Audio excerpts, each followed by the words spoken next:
publicación de este libro, Santo Oficio Imperial, Dinámicas Globales y el caso siciliano del doctor Fernando Charamitaro.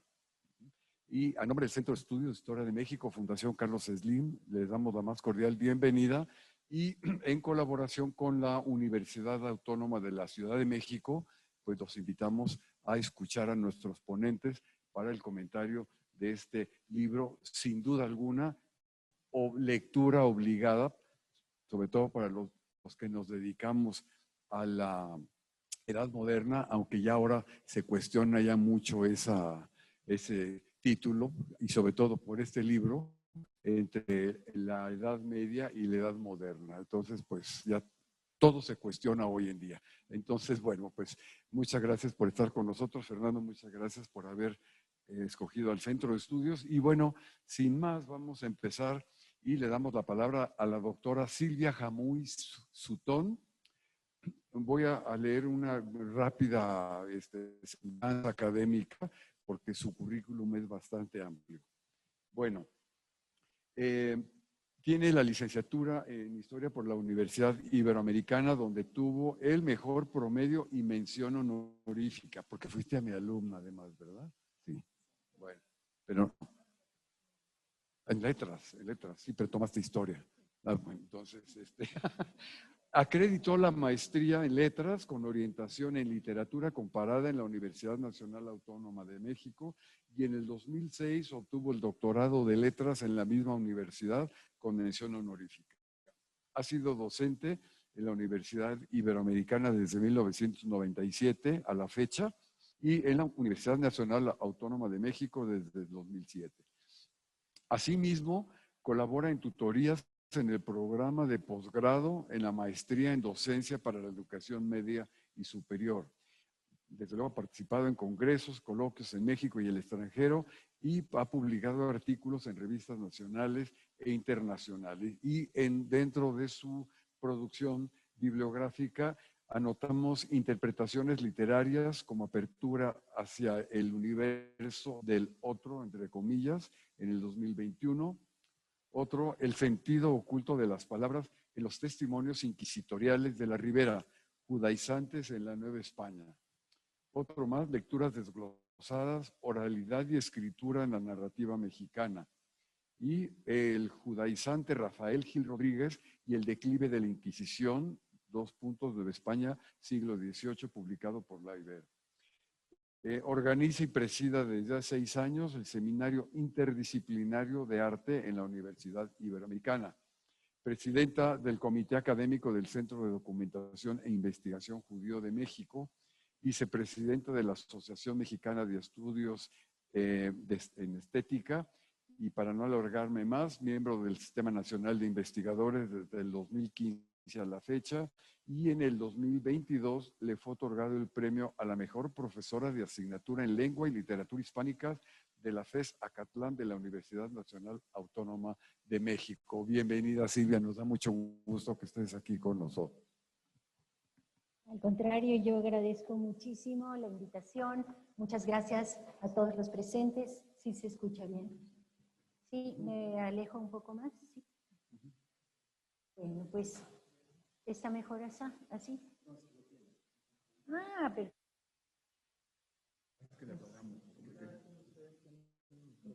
Porque tiene el micrófono, perfecto. Muy bien. Bueno, pues como decía, agradezco esta invitación. Es un honor para mí estar acá, pues presente y presentar el libro de Fernando. Y bueno, pues empiezo con esta lectura. Hablar de Inquisición implica una variedad de perspectivas y temáticas, ya que hay que tomar en cuenta tanto los espacios y los tiempos, así como la mirada de quienes formaron parte de esta institución, ya sea como víctimas, como autoridades o como testigos. Además, también hay que considerar las diferentes posturas en que el Santo Oficio operó durante los 3 siglos de su existencia. Por otra parte, desde el presente, también interviene el enfoque que interpreta los documentos aportando sus propias ideas al enfrentar los expedientes del pasado. El libro Santo Oficio Imperial, Dinámicas Globales y el Caso Siciliano de Fernando Ciaramitaro es un acercamiento de la edificación de la Inquisición desde sus orígenes hasta su ocaso, deteniéndose en su último capítulo en el contexto siciliano como estudio de caso en torno a la instauración del poder en territorio. Las bifurcaciones de su estudio abren un panorama extenso en el que se corresponden tanto los aspectos religiosos, la política, lo cultural y social, así como lo simbólico en una transformación constante. Al explorar entre las páginas de este libro, descubrimos que no obstante la Inquisición en sus inicios estaba latente en Aragón desde el siglo XIII a cargo de los dominicos y avalada por Roma, fue con Fernando II como instrumento para acrecentar su poder. Al respecto, el autor menciona que, y cito, Fernando II sabía perfectamente, y su empeño implacable en imponer el Santo Oficio lo prueba, que con la extensión de este nuevo cuerpo total a todos los reinos, habría tenido en sus manos un medio de acción privilegiado para el gobierno, imponiendo una nueva forma en la que el papel de la corona se hacía preponderante. Era una nueva conquista del territorio, de manera que a su cobertura geográfica por los jueces inquisitoriales correspondería una más estable cobertura sociopolítica. Cierro cita. En 1478, el Papa IV concedió a los reyes de Aragón y Castilla la autoridad de nombrar y destituir a los inquisidores, amalgamando el poder de la Iglesia con el Estado. De hecho, el tribunal dependía mucho más del rey que del Papa. El autor expresa que, cito, cuando el Papa delegó a Fernando Abel la potestad de nombrar en cualquier urbe de sus dominios a jueces inquisidores versados en teología y derecho para enjuiciar herejes y apóstatas, derivó su propia autoridad hacia la monarquía, convirtiendo al rey no solo en soberano político con una fuerte autoridad jurídica, sino también religiosa. Fernando de Aragón fue, por tanto, el inquisidor de toda la hispanidad, cuya empresa y objetivo fue, según él, el bien común, avalada por la verdad divina. Su postura tenía una justificación mesiánica e imperial, que lo perfilaron como el monarca salvador, según menciona Ciaramitaro. Así, el rey, por derecho sagrado, debía censurar la alternancia y la diversidad bajo la convicción de su absoluta legitimidad. Los reyes católicos dominaban las esferas de lo civil, la perspectiva criminal y la religiosa, propagando en las conciencias de la población una mirada unívoca y homogénea. El autor afirma que, y cito, el rey de España, en la época de Fernando el Católico, suma al imperium originario el poder ejecutivo militar, las otras potestades de gobierno, la legislativa y la judiciaria. Finalmente, logra también el ejercicio de la eclesiástica a través de su poder inquisitorial, como juez por delegación en las materias religiosas, sin conflicto alguno con los superiores capas de la Iglesia ibérica. La justicia, ya menos fragmentada en comparación con el siglo anterior, se confirmó como función esencial del gobierno.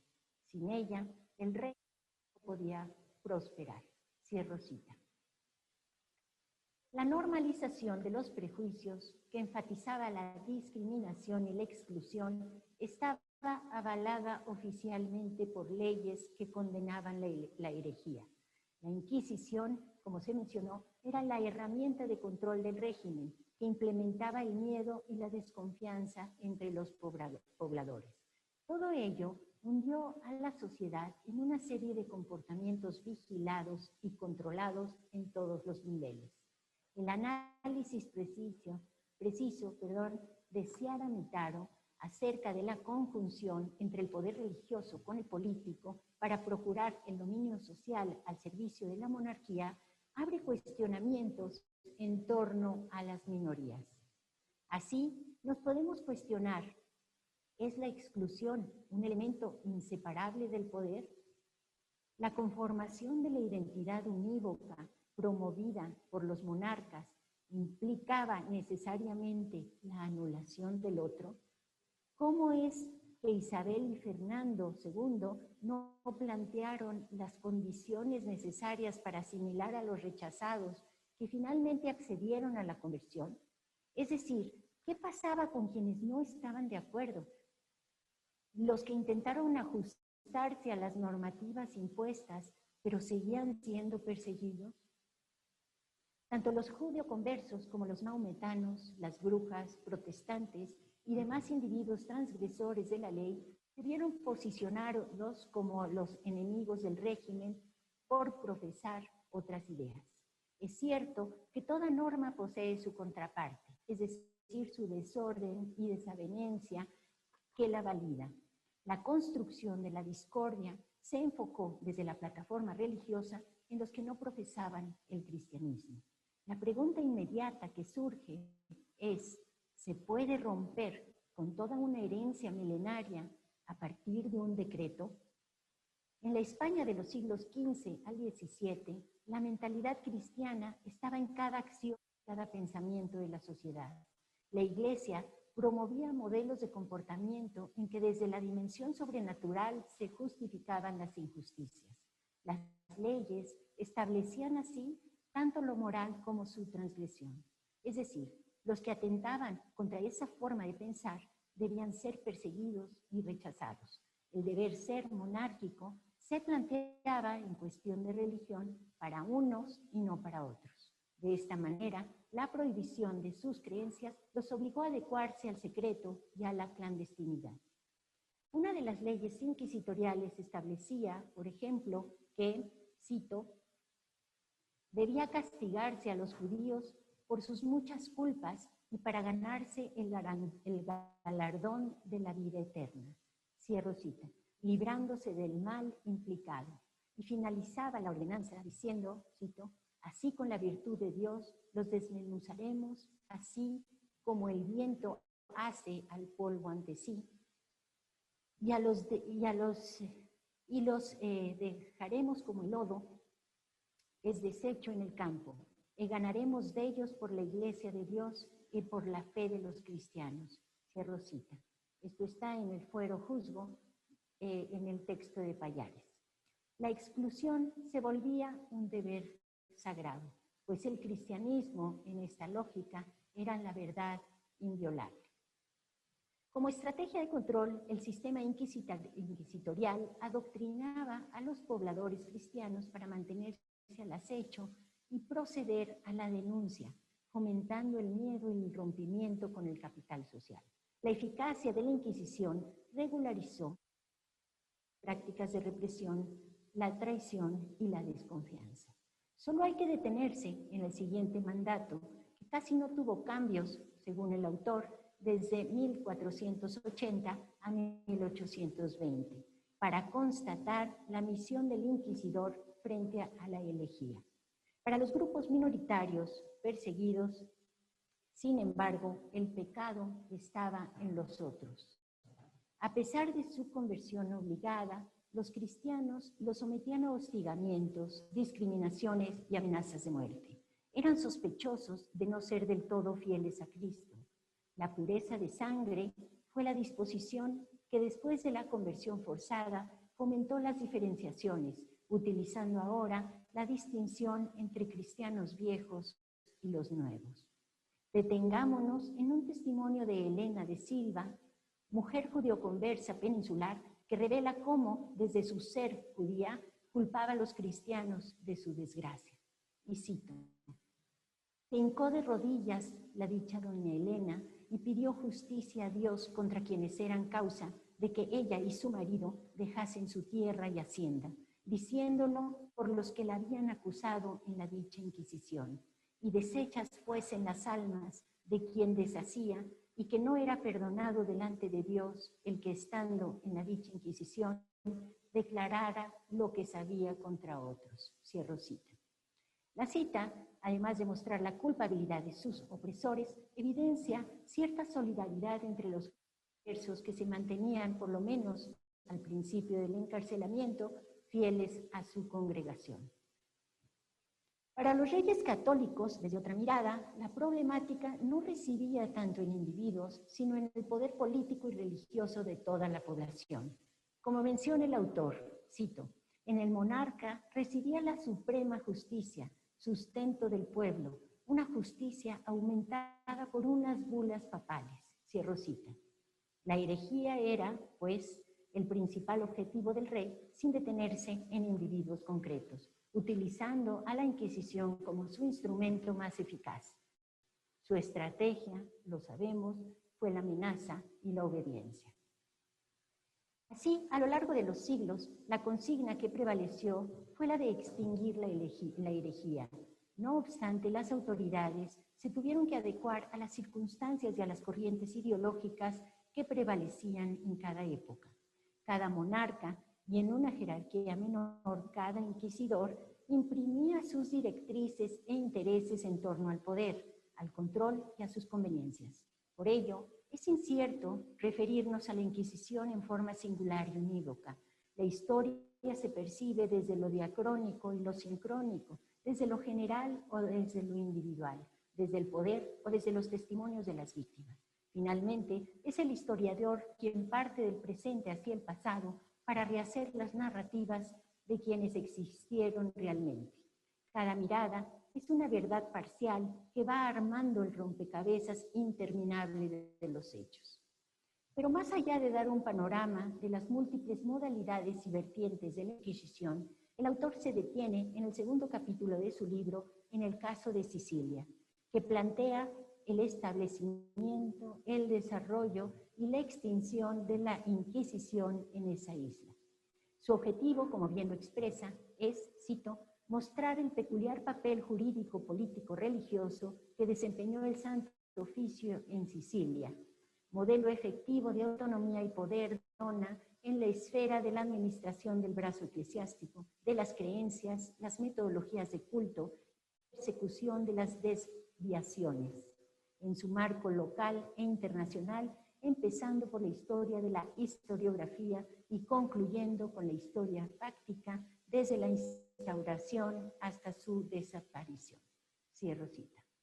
Así, en Sicilia se presenta como un estudio de caso que deriva en características propias, desde su fase fundacional durante el siglo XVII, cambio dinástico de los Saboya en 1713, que evidenció su decadencia y extinción.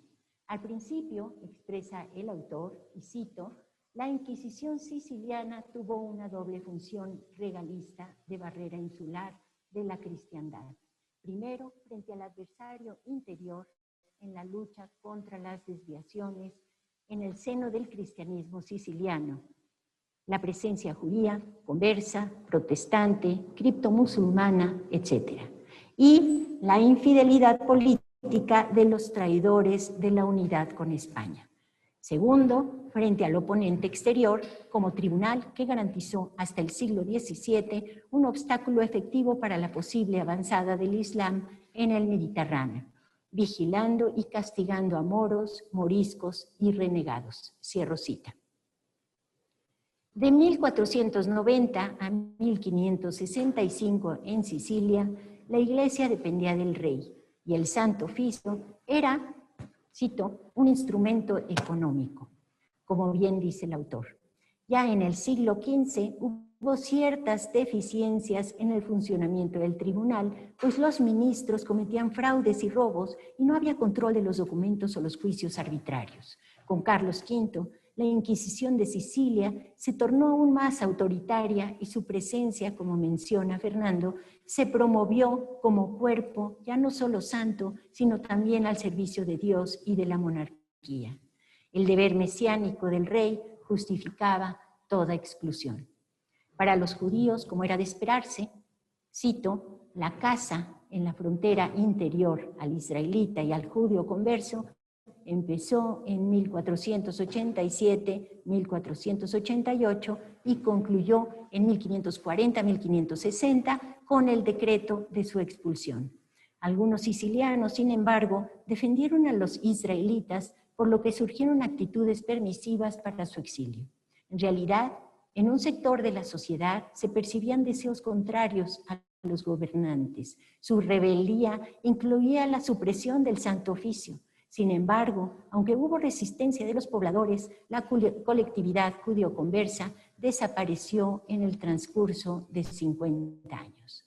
El autor menciona que, a diferencia del contexto español, y cito, los estamentos altos y buena parte del patriarcado urbano estaban en contra de la persecución de los neófitos. Además, en el virreinato nunca se puso el acento en la cuestión racial.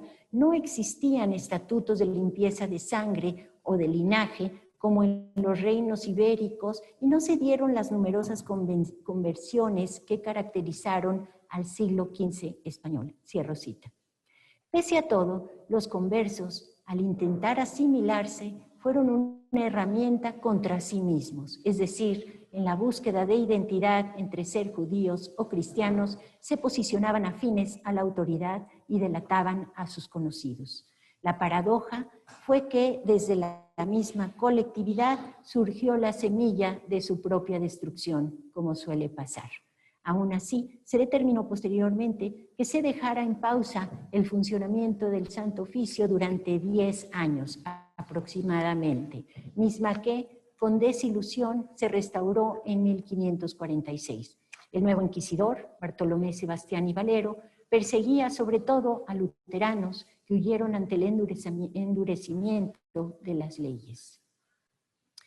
Entre tensiones y distensiones, el libro nos lleva hacia el final de la Inquisición, en el siglo XVIII. Sabemos que Carlos III no tenía herederos directos, por lo que a su muerte, Sicilia se encontraba bajo el control de 3 familias, Saboya, Habsburgo y Borbón. La inestabilidad política e institucional evidenció los antagonismos inquisitoriales, por lo que se conformaron 2 supremas, una española y otra austriaca. Las luchas de poder derivaron en la ruptura definitiva entre la Inquisición y la aristocracia siciliana. El poder de la primera fue disminuyendo hasta la decadencia. Ciaramitaro afirma que, y cito, el golpe de gracia llegó en la década de 1780 con el virreinato de Domenico Caracciolo, en 1781 a 1786, amigo de los ilustrados franceses, quien decretó la desaparición del tribunal por voluntad regia.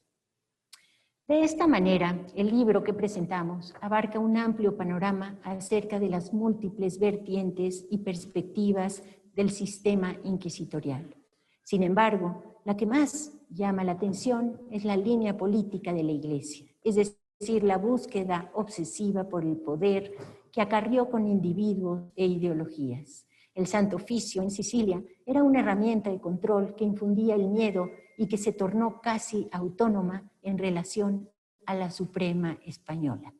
Las minorías fueron víctimas de una mentalidad que se requería de enemigos para justificar su deber ser. Muchas gracias.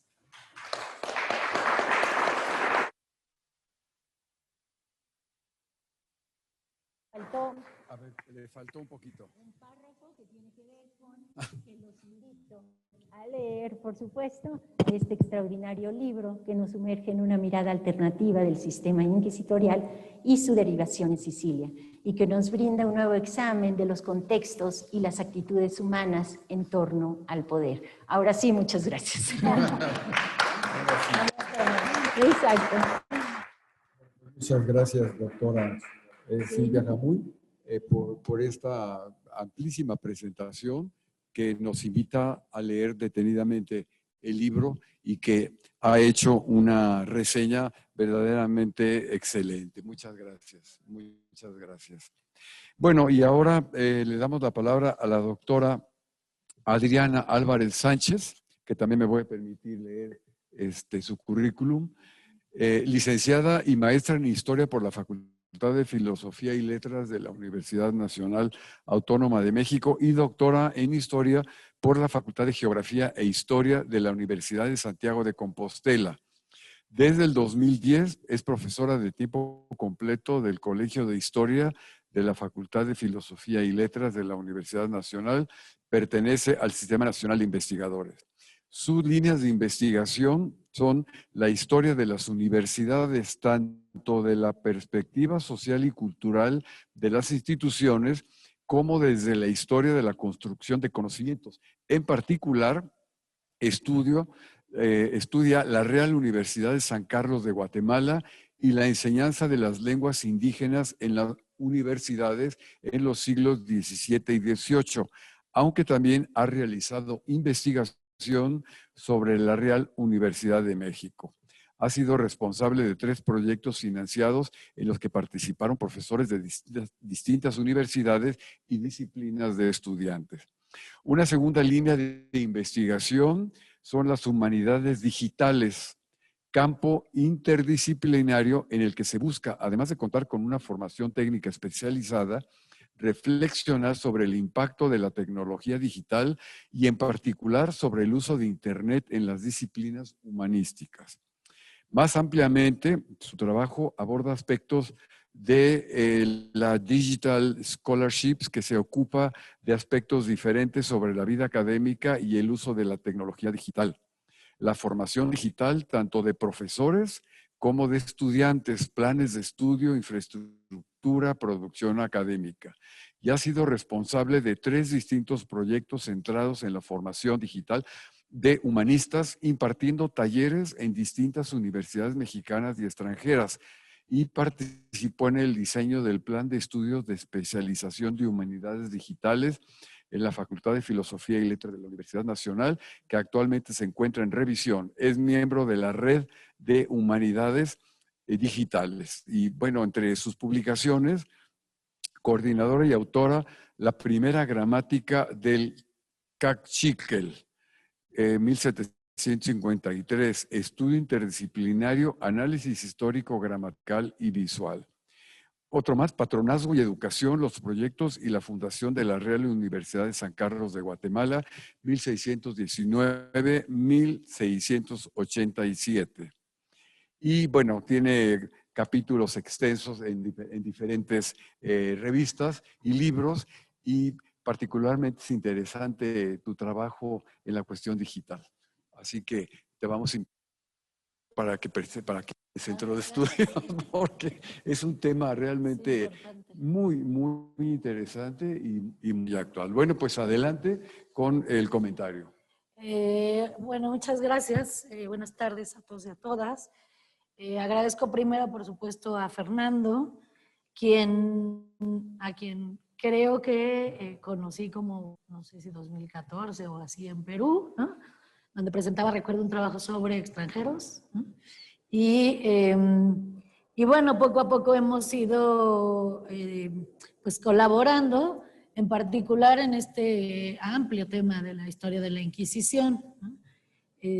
Fui invitada también a participar en esta obra colectiva que bueno, se publicó el año pasado también, ¿no? Y que creo que, bueno, el trabajo, el libro que se presenta hoy, Santo Oficio Imperial, Dinámicas Globales, y el caso siciliano, creo que son como parte de un gran proyecto, ¿no? Que va casi como de la Inquisición, en términos historiográficos, ¿no?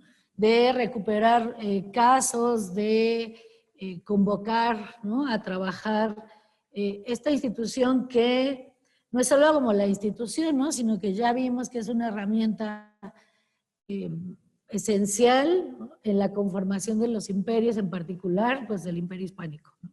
Y que dependiendo del caso del que se esté hablando, jugó un papel distinto, pero siempre importante, siempre un papel central, siempre era como un punto, digamos, de tensión, además de muchos otros, ¿no?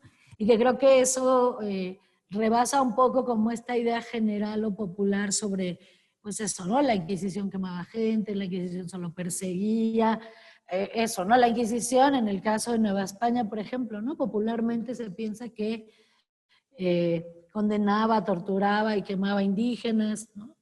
Y que digamos que hay como mucho imaginario en relación a la Inquisición, que también tiene que ver con esta otra industria de las brujas y de, ¿no? Esa parte pues que al final es interesante, ¿no? Pero creo que, bueno, pues detrás de todo eso lo que hay, ¿no? Pues es una institución como bisagra, súper importante para la conformación de, pues de un imperio, ¿no? No solo de una corona y de un gobierno, ¿no? Sino de un imperio que estaba presente en, pues digamos que un amplio, sí, bueno, en distintos territorios, en distintos continentes, ¿no? Y que de una u otra manera hoy tenemos como, pues no solamente ese recuerdo en el imaginario popular y colectivo, ¿no? Sino que heredamos pues, sus lenguas, heredamos también algunos métodos de estudio, etcétera, ¿no? Entonces creo que es importante como tratar de entenderlo, ¿no? Y creo que este libro, e insisto, los otros, y me parece que estás haciendo otro más, ¿no? Pues forman parte de esta intención de comprender, ¿no? Estas herramientas con las que se conformaban los imperios, se gobernaba, y bueno, y se generaban distintas políticas, tensiones, bandos, ¿no? Entre todo eso, pues sí, aparecían las brujas, ¿no? Y se perseguía gente y se utilizaba para, digamos, persecución más política, quizá que para, digamos, quizá que religión, más política, quizá que para, digamos, persecución, quizá que para, digamos, persecución más política, quizá que religión, y gente y se utilizaba para, digamos, persecución más política, quizá que religión, y gente y se utilizaba para, digamos, persecución más política, quizá que religión, y gente y se utilizaba para, digamos, persecución más política, quizá que religión, y gente y se utilizaba para, digamos, persecución más política, quizá que religión, y gente y se utilizaba para, digamos, persecución más política, quizá que religión, y gente y se utilizaba para, digamos, persecución más política, quizá que religión, y gente y se utilizaba para, digamos, persecución más política, quizá que religión, y gente y se utilizaba para, digamos, persecución más política, quizá que religión, y gente y se utilizaba para, digamos, persecución más política, quizá que religión, y gente y se utilizaba para, digamos, persecución más política, quizá que religión, y gente y se utilizaba para, digamos, persecución más política, quizá que religión, y gente y se utilizaba para, digamos, persecución más política, quizá que religión, y gente y se utilizaba para, digamos, persecución más política, quizá que religión, y gente y se utilizaba para, política, quizá que religión, y gente y se utilizaba para, digamos, persecución más política, quizá que religión, y gente y se utilizaba para, digamos, persecución más política, quizá que religión, y gente y se utilizaba para, digamos, persecución más política, quizá que religión, y gente y se utilizaba para, más política, quizá que religión, y gente y se utilizaba para, digamos, persecución más política, quizá que religión, y gente y se utilizaba para, digamos, persecución más política, quizá que religión, y gente y se utilizaba para, digamos, persecución más política,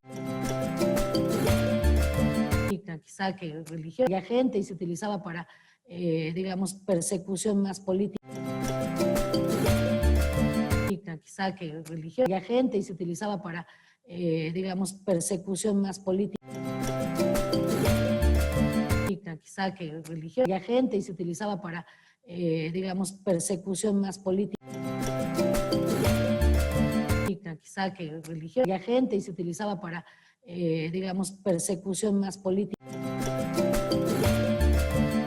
quizá que religiosa, y gente, y se utilizaba para, digamos, persecución más política, quizá que religiosa, y gente, y se utilizaba para, digamos, persecución más política, quizá que religiosa, y gente, y se utilizaba para, digamos, persecución más política, quizá que religiosa, y gente, y se utilizaba para, digamos, persecución más política, quizá que utilizaba para, digamos, quizá que religiosa, y gente, y se utilizaba para, digamos, persecución más política, quizá que religiosa, y gente, y se utilizaba para, digamos, persecución más política, quizá que religiosa, y gente, y se utilizaba para, digamos, persecución más política, quizá que religiosa, digamos, persecución más política, quizá que religiosa, digamos, persecución más política, quizá que religiosa, digamos, persecución más política, quizá que religiosa, digamos, persecución más política, quizá que religiosa, digamos, persecución más política, quizá que religiosa, digamos, persecución más política, quizá que religiosa, digamos, persecución más política, quizá que religiosa, digamos, persecución más política, quizá que religiosa, digamos, persecución más política, quizá que religiosa, digamos, persecución más política, quizá que religiosa, digamos, persecución más política, quizá que religiosa, digamos, persecución más política, quizá que religiosa, digamos, persecución más política,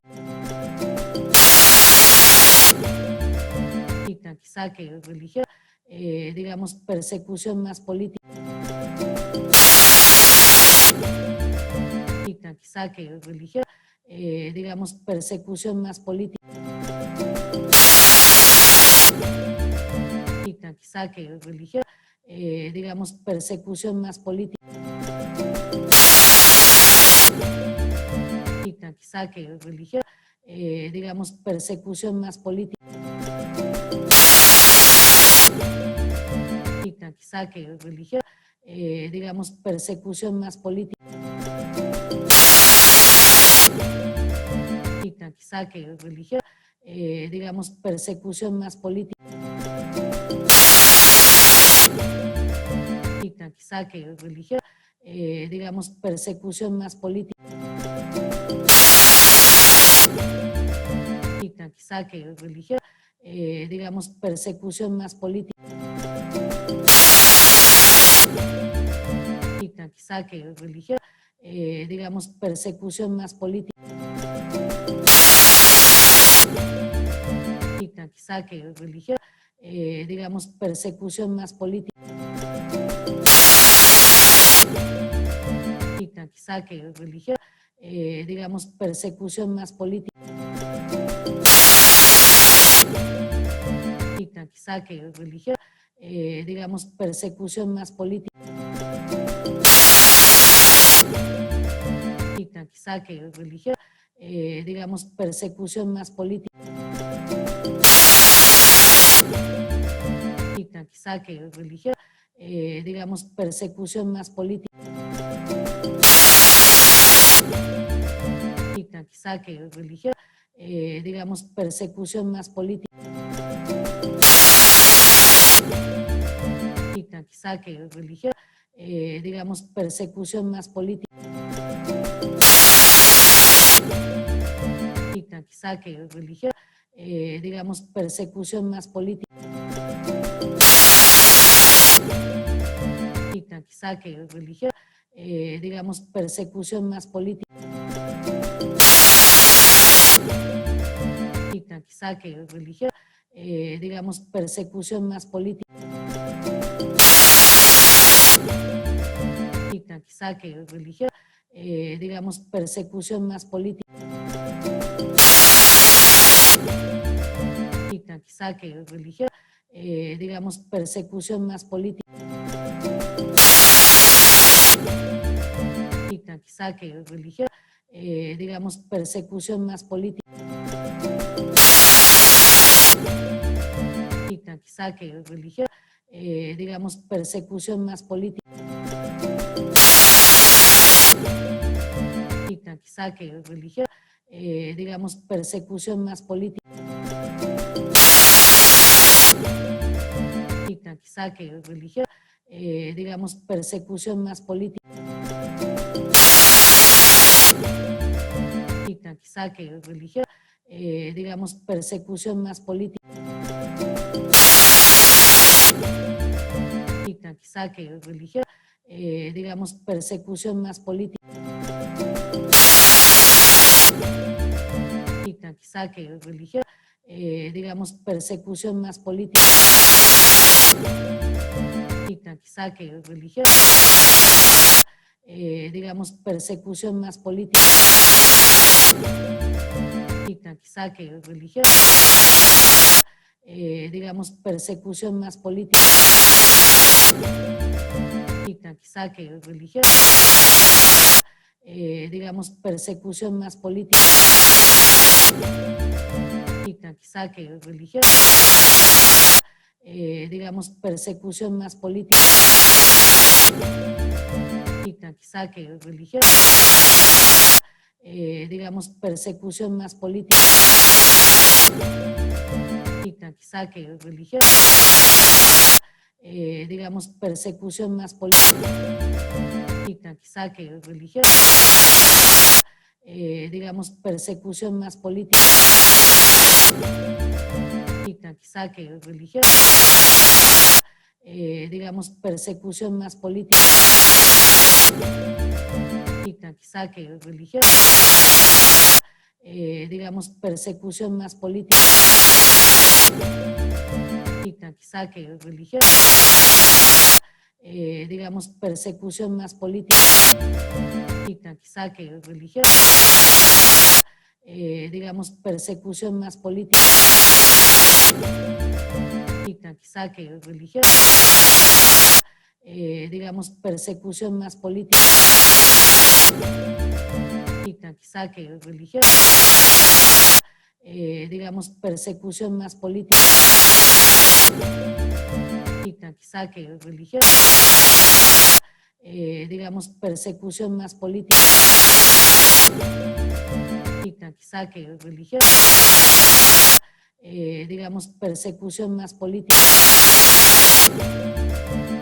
quizá que religión, digamos, persecución más política, quizá que religión, digamos, persecución más política, quizá que religión, digamos, persecución más política, quizá que religión, digamos, persecución más política, quizá que religión, digamos, persecución más política, quizá que religión, digamos, persecución más política, quizá que religión,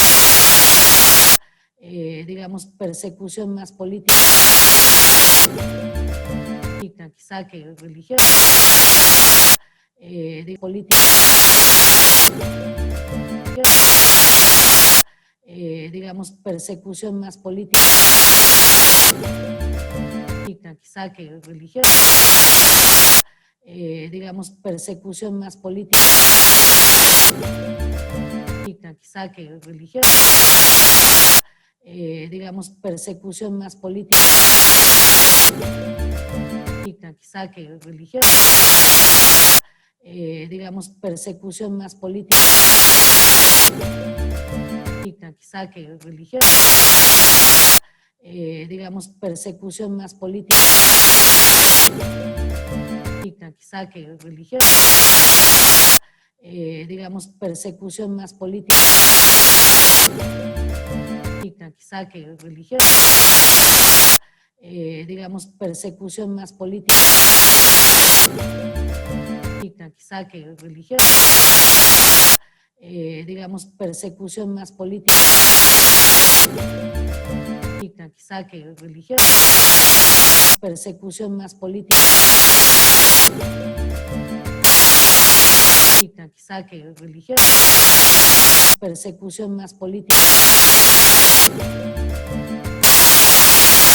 quizá que religiosa, persecución más política,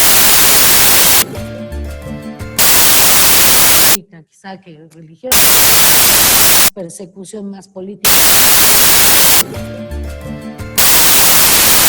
quizá que religiosa, persecución más política, quizá que religiosa, persecución más política,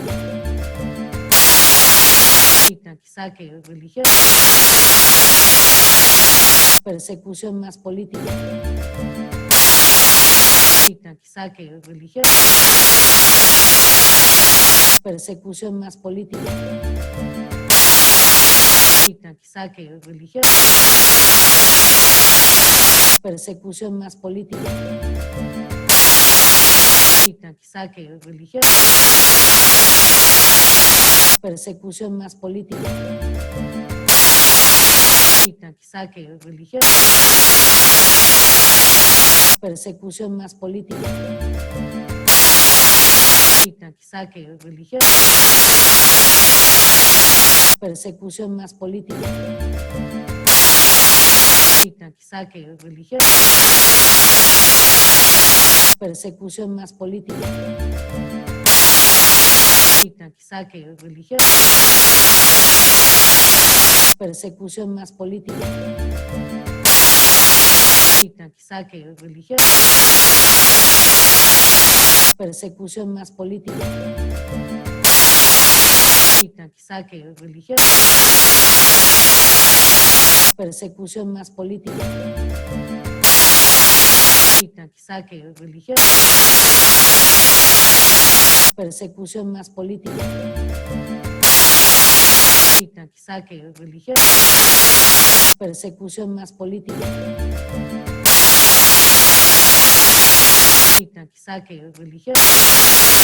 persecución más política,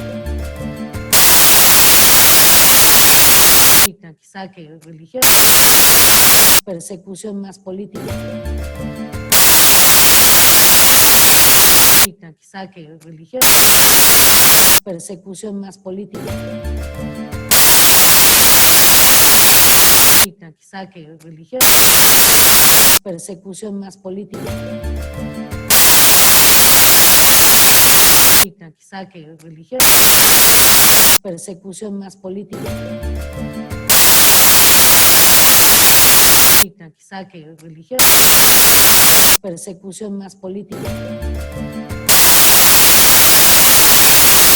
quizá que religiosa, persecución más política, quizá que religiosa, persecución más política, quizá que religiosa, persecución más política, quizá que religiosa, persecución más política, saque religioso, persecución más política, saque religioso, persecución más política, saque religioso, persecución más política, saque religioso, persecución más política, saque religioso, persecución más política, saque religioso, persecución más política, saque religioso, persecución más política, saque religioso, persecución más política, saque religioso, persecución más política, saque religioso, persecución más política, saque religioso, persecución más política, saque religioso, persecución más política,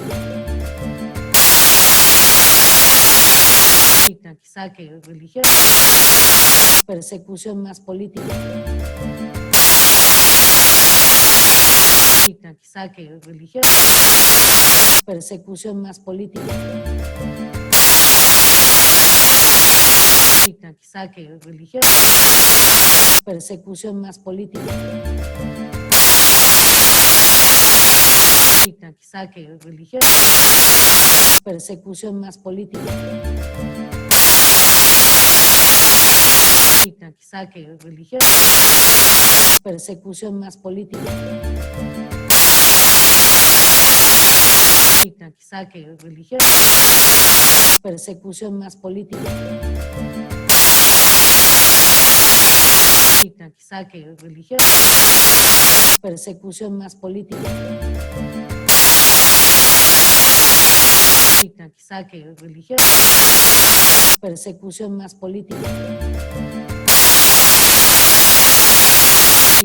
saque religioso, persecución más política, saque religioso, persecución más política, saque religioso, persecución más política, saque religioso, persecución más política, saque religioso, persecución más política, saque religioso, persecución más política, saque religioso, persecución más política,